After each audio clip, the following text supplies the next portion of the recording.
Boa tarde, pessoal. Fazer aqui é o vídeo do milhão do sistema Hikviz. A gente tem aqui um sistema DVR normal, onde fica bipando a vida toda. Pelo amor de Deus, para esse bip.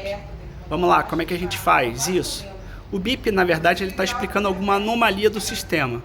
Mas para você desabilitar, você precisa entrar em parâmetros de configuração, tá? Vamos lá, clicando aqui em parâmetros de configuração.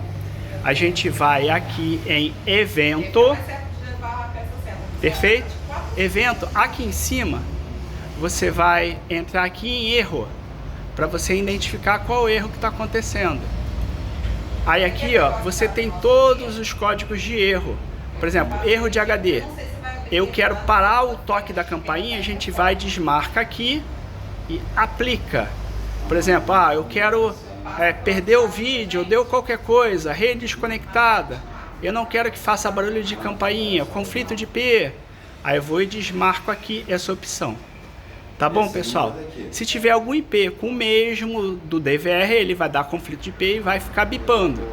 Ó, violação de vídeo, roubar a câmera. Aí ação de ligação, você pode habilitar ou não o bip.